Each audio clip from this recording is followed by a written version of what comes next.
July 27th. The reading is entitled, Pastors and Teachers to Pursue Unity.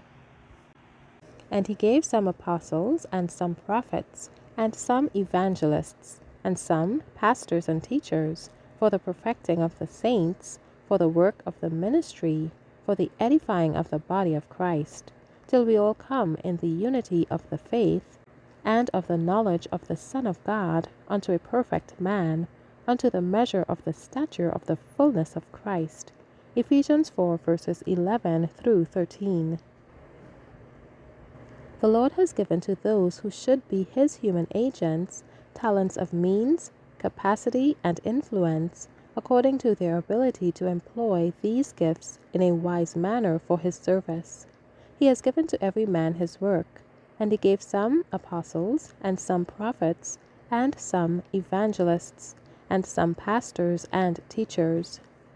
Why were these various workers appointed?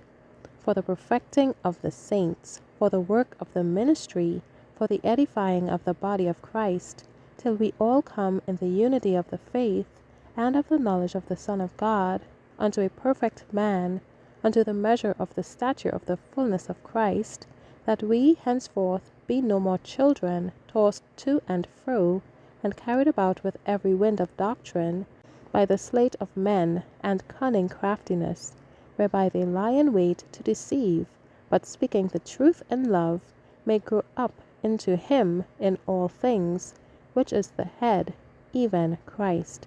Ephesians 4 verses 12 through 15. We can see from this scripture that the Lord has his appointed workers, and that the work committed unto them has in view a definite object. Prophets, apostles, and evangelists, pastors, teachers, are all to work for the perfecting of the saints, for the work of the ministry, for the edifying of the body of Christ. Is not this object worthy of careful attention?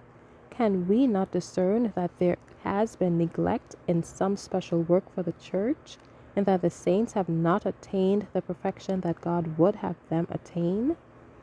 Had the work of the ministry been done, the church would have been edified and educated for the great work that devolves upon them.